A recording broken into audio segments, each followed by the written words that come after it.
नमस्कार बंधुगण नुआ वर्ष उपलक्षे आपण मन समस्त को मोर हार्दिक शुभेच्छा एवं शुभकामना। तेबे बंधु माने आज भिडियोटी धनु राशि व्यक्तिविशेष मान बहुत गुरुत्वपूर्ण अटे। तो आपणकर जदि धनुराशि होता है तेबे भिडियोटी को स्किप न करी थरे मात्र शेष पर्यंत निश्चित देखंतु। आज भिडियो रे आमे माने जानिबा धनुराशि व्यक्तिविशेष मानक पई एही नूतन वर्षर 2025 किपरि रहिबो। तो बंधु माने आम समस्त मनर यही उत्कंठा रही जे कि आसवाक जाउथुबा नुआ वर्ष 25 आम मानक पई किपरि रहिबो। एही नूतन वर्ष रे आम जीवन रे केउ सब परिवर्तन हेबो, केउ सब घटना आम जीवन रे घटिबो। तेबे एही नूतन वर्षर 2025 रे धनु राशि व्यक्तिविशेष मानकर स्वास्थ्य, शिक्षा, प्रेम जीवन, वैवाहिक जीवन एवं भाग्य, कैरियर, बेपार वाणिज्यर स्थिति किपरि रहिबो से रूप रे आमे आज विस्तार रूप रे आलोचना करिबा। तो बंधु माने धनु राशि मासिक राशिफल उपरे मध्य जानिबा। एही नूतन वर्ष 2025 मसीहाटी अन्य वर्ष गुडी भली एही साधारण नुहे, काहेकि ना नूतन वर्ष 2025 चारोटी बरग्रह मानकर राशि परिवर्तन होबाकु जाउछि, जहाँकि एक महासंयोग अटे। शनि, राहु, केतु एवं प्रत्यय देवगुरु बृहस्पतिंकर एही 2025 मसीह राशि परिवर्तन होबाकु जाउछि। तो बंधु माने सर्वप्रथम शनि 2.5 वर्ष को थरे राशि परिवर्तन करिथांती। राहु एवं केतु प्रत्येक 1.5 वर्ष रे राशि परिवर्तन करिथांती। तो देवगुरु बृहस्पति प्रति 1 वर्ष रे निज राशि परिवर्तन करिथांती। तेबे एही 2025 मसीहाटी एभली एक वर्ष अटे जो वर्ष एही 4टी ग्रह निजर राशि परिवर्तन करिबाकु जाउछंती। तेबे एही 4टी बड़ एवं बड़ ग्रह मानकर राशि परिवर्तनर आपणक जीवन उपरे केउ सब प्रभाव पकाइबो से रूप रे आमे आज एही विस्तार रूप रे आज आलोचना करिबा। तेबे बंधु माने जदि आपणकर धनु राशि होइते तेबे भिडियोटी को लाइक करी चैनल टी को सब्सक्राइब कर देबे एवं कमेंट बॉक्स रे भक्ति एवं श्रद्धार सहित जय जगन्नाथ निश्चित लिखिबे। तेबे बंधु माने आजिर एही कार्यक्रमटी आपणकर जन्म राशि एवं चंद्र राशि उपरे आधारित अटे एवं राशि चक्रर 12 गोटी राशि मध्यरु नवग्रह राशि होउछंती धनु राशि। धनु राशिर स्वामी होउछंती देवगुरु बृहस्पति। तो वर्ष आरंभ बृहस्पति आपणकर षष्ठ भाव रे विराजमान रहिबे। तो तृतीय भाव रे विराजमान रहिछंती शनि एवं शुक्र, चतुर्थ भाव रे विराजमान अछंती राहु, अष्टम भाव रे विराजमान अछंती मंगल, दशम भाव रे विराजमान अछंती केतु एवं द्वादश भाव रे विराजमान अछंती बुध। तो सर्वप्रथम आसंतु जानिबा देवगुरु बृहस्पति आपनको केउ प्रकारर फल प्रदान करिवे। देवगुरु बृहस्पति आपणकर 15 मे 2025 पर्यंत बृहस्पति आपणक षष्ठ भाव रे ही रहिबे। तो 15 मे को आपणकर बृहस्पति सप्तम भाव को चलन करिवे।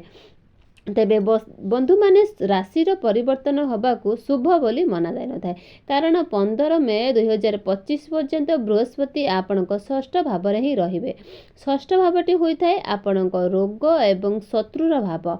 तो यह आपणक शत्रु संख्या रे वृद्धि कराई थाए एवं रोग मध्य कराई थाए। तो आपणकू ऋण करजर भार मध्य आपणक उपरे बढ़ी जाई पारे, कारण आपणक जीवन एई भली समस्या किछि घटिबाकू जाउछि। तो आपण एई वर्ष रे रक्षा करूथुबो जे एई सब निश्चित रूप रे आपणक उत्तरे रोग हेउ, ऋण हेउ किंबा शत्रु हेउ, कोर्ट कचेरी मामला हेउ, एई सब भाव रे आपण निश्चित भाव रे भोगिथिबे, ता छोट दे हो किंबा बड़ हो। तेबे एपरी परिस्थिति 15 मे पर्यंत ही रहिबो, कारण आपणकर 15 मे जहाँ भी पूर्वरु जहाँ भी किछि माने हैंडल करि जाइछन्ती ता भाबी चिंती ही नियंतु, कारण जेतेबेले षष्ठ भाव रे थांती आपनको फैट को बढ़ाई थांती। डाइजेशन, गैस्ट्रिक, स्टमक सहित रिलेटिव प्रॉब्लम मध्य आपणक जीवन रे पड़िबो। 15 मे पूर्वरु आपनको एई सब प्रति ध्यान दबार अछि। ଦେବଗୁରୁ ବୃହସ୍ପତି ଆପଣଙ୍କ ସପ୍ତମ ଭାବକୁ ହିଁ ଚଳନ କରିବେ। ସପ୍ତମ ଭାବଟି ସବୁଠାରୁ ଶୁଭ ବୋଲି ମନାଯାଇଥାଏ। ରାଶିର ବୃହସ୍ପତି ଦେବଗୁରୁ ବୃହସ୍ପତି ଆପଣଙ୍କ ସପ୍ତମ ଭାବକୁ ଚଳନ କରିବେ, ସେତେବେଳେ ଆପଣଙ୍କର କନଫିଡେନ୍ସ ଲେବୁଲ୍ ମଧ୍ୟ ବଢ଼ିବ। ଆପଣଙ୍କୁ କୌଣସି ନା କୌଣସି ଦିଗରୁ ଆଡ଼ଜଷ୍ଟମେଣ୍ଟ ମିଳିବ। ଆପଣଙ୍କର ପ୍ରେଜେଣ୍ଟେସନ୍ ବହୁତ ଭଲ ରହିବ। ତ ସବୁଠାରୁ ବଡ଼ କଥା ହେଉଛି ରୋଗ, ଋଣ, ଶତ୍ରୁ ଏବଂ କୋର୍ଟ କଚେରୀ ମାମଲାରେ ମଧ୍ୟ ଆପଣ ବାହାରକୁ ଆସିବେ। ତ ଏମିତି ନୁହେଁ ଯେ ଆପଣଙ୍କୁ କୌଣସି ଧନୁରାଶିର ବ୍ୟକ୍ତି ଅଛନ୍ତି ଏଇଭଳି ସମସ୍ୟାରେ ଫସିଥିବେ। ଯେଉଁମାନେ ଏଇଭଳି ସମସ୍ୟାରେ ଫସିଛନ୍ତି ସେମାନେ ନିଶ୍ଚିତ ରୂପରେ 18 ମେ'କୁ ଏହିସବୁ ପରିସ୍ଥିତିକୁ ବାହାରକୁ ଆସିବେ। ଶନି ଆପଣଙ୍କ ତୃତୀୟ ଭାବରୁ ଚତୁର୍ଥ ଭାବକୁ ଚଳନ କରି ଆପଣଙ୍କ ଶନି ଅଢ଼େଇ ମଧ୍ୟ ଆରମ୍ଭ ହୋଇଯିବ। ତେବେ ଶନି ଏବଂ ଆପଣଙ୍କର ତୃତୀୟ ଭାବକୁ ପ୍ରଦାନ କରିଥାନ୍ତି। ତୃତୀୟ ଭାବରେ ଶନି ରହି ଆପଣଙ୍କୁ ନୂଆ ନୂଆ କାର୍ଯ୍ୟ ଶିଖାଇଥାନ୍ତି। ନୂଆ ନୂଆ କାର୍ଯ୍ୟ ଆପଣଙ୍କୁ ହାତ ଦେଇଥାନ୍ତି ଏବଂ ନୂଆ ନୂଆ ଲୋକଙ୍କ ସହିତ ଆପଣ ମିଳାମିଶା ମଧ୍ୟ କରିଥାନ୍ତି। ଏମିତି ଜାଗାକୁ ଆପଣ ଯାତ୍ରା କରିପାରନ୍ତି ଯେଉଁଠାରେ ଆପଣଙ୍କୁ ପୂର୍ବରୁ ବି ଯାଇନଥିବେ। ଅନଲାଇନ୍, ଡିଜିଟାଲ ଏବଂ ଆପଣଙ୍କର ଗୁରୁତ୍ୱ ଅଧିକ ଇଣ୍ଟରେଷ୍ଟ ରହିବ। ସାମାଜିକ କ୍ଷେତ୍ରରେ ମଧ୍ୟ ଆପଣଙ୍କୁ ଅଧିକ ସମୟ ଦେବାକୁ ପଡ଼ିବ। 30 ମାର୍ଚ୍ଚ ପୂର୍ବରୁ ଆପଣଙ୍କର ଏସବୁ ଜିନିଷ ଆପଣଙ୍କ ନିଜ ଜୀବନରେ ଦେଖିବାକୁ ହିଁ ପାଇବେ। 30 ମାର୍ଚ୍ଚକୁ ଶନି ଆପଣଙ୍କର ଚତୁର୍ଥ ଭାବକୁ ଚଳନ କରିବେ, ଯିଏ ଆପଣଙ୍କର ଦ୍ୱିତୀୟ ଏବଂ ତୃତୀୟ ଭାବର ସ୍ୱାମୀ ଅଟନ୍ତି। ତ ଶନି ଯେତେବେଳେ ଆପଣଙ୍କ ଚତୁର୍ଥ ଭାବକୁ ଆସିବେ, ଚତୁର୍ଥ ଭାବ ହେବା ସହିତ କର୍ମଗୁଡ଼ିକରେ ଆପଣ ଅଧିକ ସ୍ଥଳ ଦେବେ। କାହିଁକି ନା ଅଧିକ ପରିଶ୍ରମ କରିବେ। ସେଥିପାଇଁ ଆପଣ ନିଜର ଘର ପରିବାର ସହିତ ଅଧିକ ଚିନ୍ତା କରିବାକୁ ଲାଗିବେ। ପ୍ରପର୍ଟି ବିଷୟରେ ମଧ୍ୟ ଅଧିକ ଚିନ୍ତା କରିବେ। ତ ନିଜର ମାର୍କେଟ ମଧ୍ୟ ଆପଣ ଚିନ୍ତା କରିବେ। ତ କୌଣସି ଇଲେକ୍ଟ୍ରିକ୍ ଜିନିଷ ନିଜର କାର୍ଯ୍ୟକ୍ଷେତ୍ରକୁ ନେଇକି ଆପଣ ମଧ୍ୟ ବହୁତ ଅଧିକ ଭାବିପାରନ୍ତି। ବନ୍ଧୁମାନେ, ଯେତେବେଳେ ଶନି ଆପଣଙ୍କ ଚତୁର୍ଥ ଭାବକୁ ଆସିବେ, ସପ୍ତମ ଦୃଷ୍ଟିରେ ଆପଣଙ୍କୁ ଦେଖିବାକୁ ମିଳିବ। କ୍ୟାରିୟରରେ ଆପଣଙ୍କର ପରିବର୍ତ୍ତନ ଭାବ ଆସିବ ଏବଂ ଆପଣ ନିଜ ଚାକିରିରେ ମଧ୍ୟ ପରିବର୍ତ୍ତନ ଆଣିବାକୁ ଚାହିଁବେ। ରିକ୍ରୁଟମେଣ୍ଟ କରିବାକୁ ଚାହିଁବେ। ଯେଉଁ କାର୍ଯ୍ୟରେ ଆପଣ ସେଥିରେ କୌଣସି ଖୁସି ହୋଇପାରିବେ ନାହିଁ, ସାଟିସ୍ଫାଏ ହୋଇପାରିବେ ନାହିଁ। ଏସବୁ ଶନି ଅଢ଼େଇ ଆପଣମାନଙ୍କ ଭିତରେ ଚେଞ୍ଜେସ୍ ଆଣିବ। ତ କାର୍ଯ୍ୟକ୍ଷେତ୍ରରେ ଆପଣଙ୍କର ପରିବର୍ତ୍ତନ ମଧ୍ୟ ହୋଇଯିବ, କାରଣ ଆପଣଙ୍କର ମନ ଭିତରେ ସେଭଳି 70 to 80% ଭାବନା ରହିବ ଯେ କାର୍ଯ୍ୟକ୍ଷେତ୍ରରେ ପରିବର୍ତ୍ତନ ହେବାର ଅଛି। ତ ବନ୍ଧୁମାନେ, ଆପଣ ଯଦି ଭାବୁଛନ୍ତି ଶନି ଆପଣଙ୍କ ଚତୁର୍ଥ ଭାବକୁ ଚଳନ କରିଲା ପରେ ଆପଣଙ୍କର ଶନି ଅଢ଼େଇ ଆରମ୍ଭ ହେବ, ତ ଅଶୁଭତା ପ୍ରଦାନ କରିବ, ତେବେ ଆପଣ ଭୁଲ ଅଟନ୍ତି। କାରଣ ଶନି ଅଢ଼େଇ ହେଉ କିମ୍ବା 7.5 ହେଉ, ସର୍ବଦା ଆପଣଙ୍କୁ ଅଶୁଭ ଫଳ ପ୍ରଦାନ କରିଥାଏ। ଆପଣଙ୍କ ଉପରେ କେବେ ରେସ୍ପନ୍ସିବିଲିଟି ଅଧିକ ଆସିଥାଏ, କାରଣ ଆପଣଙ୍କ ଭିତରେ କାର୍ଯ୍ୟର ଭାବ ବଢ଼ିଥାଏ, ଯେଉଁଥିରେ ଆପଣଙ୍କ ରିଲାକ୍ସ ହୋଇ କାର୍ଯ୍ୟ କରୁଥିଲେ ମଧ୍ୟ ଆପଣଙ୍କୁ ସେଥିରେ କାର୍ଯ୍ୟର ଭାର ଅଧିକ ନେବାକୁ ପଡ଼ିବ। ଏମିତି କିଛି ଗ୍ରୋଥ୍ ହେବାକୁ ନାହିଁ, କାରଣ ଆପଣ ଯେତେ ପରିଶ୍ରମ କରିବେ ଆପଣଙ୍କର ମଧ୍ୟ ଗ୍ରୋଥ୍ ରହିବ। ଗୁରୁଙ୍କର ଦୃଷ୍ଟି ଆପଣଙ୍କର ଏକାଦଶ ଭାବରେ ହିଁ ରହୁଛି।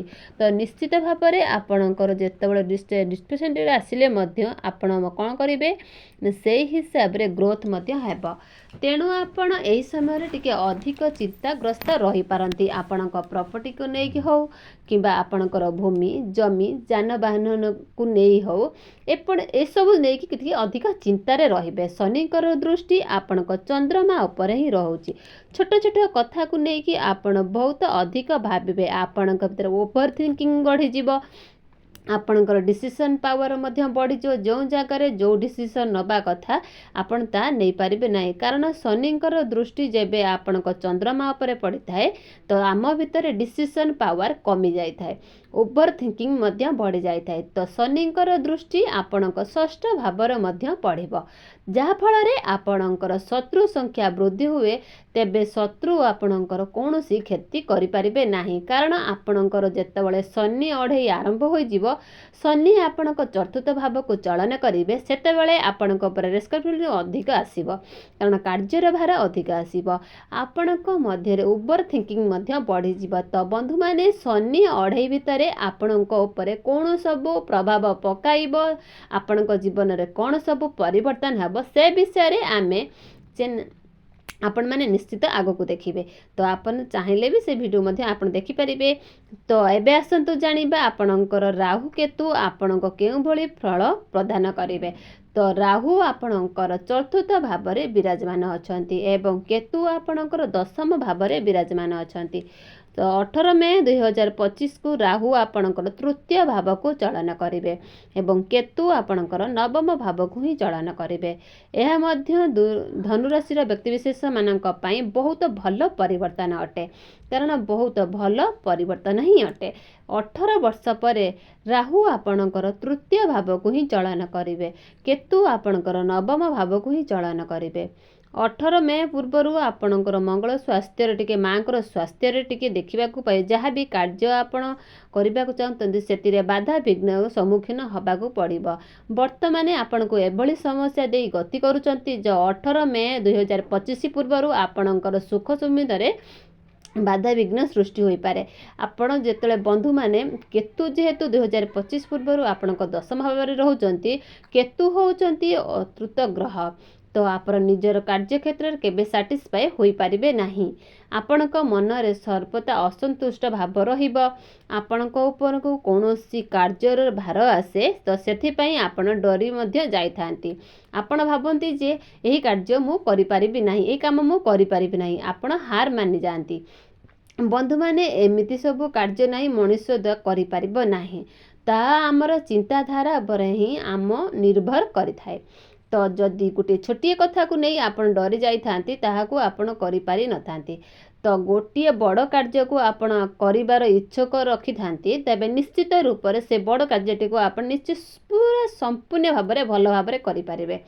କାର୍ଯ୍ୟ କରିପାର କିମ୍ବା ନ କରିପାର ତାହା ଆପଣଙ୍କର ଚିନ୍ତାଧାରା ଉପରେ ସମ୍ପୂର୍ଣ୍ଣ ଭାବରେ ନିର୍ଭର କରିଥାଏ। ତେବେ କେତୁ ହିଁ ଆପଣଙ୍କ ମଧ୍ୟରେ ଏସବୁ ଭାବନା ଦେଇଥାନ୍ତି। ଦଶମ ଭାବରେ କେତୁ ଆପଣଙ୍କ ମଧ୍ୟରେ ଆଳସ୍ୟ ଦେଇଥାନ୍ତି। ଆପଣ ବହୁତ ବଡ଼ କାର୍ଯ୍ୟ କାମ ଭାବିଥାନ୍ତି କିନ୍ତୁ ତାହା ଆପଣ କରିପାରିନଥାନ୍ତି। କେତୁ ଯେତେବେଳେ ନବମ ଭାବକୁ ଆସିବେ ଆପଣଙ୍କୁ ଗଭୀର ଆଧ୍ୟାତ୍ମିକ ପ୍ରଦାନ କରିବେ। ଧ୍ୟାନ ରଖନ୍ତୁ ଯେ ପିତୃପୁରୁଷଙ୍କ ସହିତ ଆପଣ କୌଣସି ଆଗ୍ରିମେଣ୍ଟ ନ କରନ୍ତି। ତେବେ ବନ୍ଧୁମାନେ ଆସନ୍ତୁ ଜାଣିନେବା କିଛି ପ୍ରତିକାରକ ବିଷୟରେ, କିଛି ଉପାୟ ବିଷୟରେ, ଯେଉଁ ଉପାୟ ଗୁଡ଼ିକ ପାଳନ କରିବା ଦ୍ୱାରା ଏ ବର୍ଷର ଅଶୁଭତା ଖଣ୍ଡନ ହୋଇଯିବ, ତ ଆପଣଙ୍କୁ ଅଧିକ ଶୁଭ ଫଳ ପ୍ରାପ୍ତି ହେବ। ତ ସର୍ବପ୍ରଥମେ ଆପଣ ପ୍ରତ୍ୟେକ ଦିନ ଗୁରୁଙ୍କର ବୀଜ ମନ୍ତ୍ର 108 ଥର ଜପ କରନ୍ତୁ। ପ୍ରତ୍ୟେକ ଦିନ ଆପଣ ବିଷ୍ଣୁଙ୍କ ସହସ୍ର ନାମ ପାଠ କରନ୍ତୁ ଏବଂ ଆପଣ ପ୍ରତ୍ୟେକ ଦିନ ହନୁମାନ ଚାଳିଶା ମଧ୍ୟ 108 ଥର ପାଠ କରନ୍ତୁ। ଉଦିତ ସୂର୍ଯ୍ୟଙ୍କୁ ଆପଣ ପ୍ରତ୍ୟେକ ଦିନ ଜଳାର୍ଘ୍ୟ ଅର୍ପଣ କରନ୍ତୁ, ଆପଣଙ୍କୁ ଅଧିକ ଶୁଭ ପ୍ରାପ୍ତି ହେବ। ତେବେ ଦର୍ଶକ ବନ୍ଧୁ ରହିଲି, ଜୟ ଜଗନ୍ନାଥ।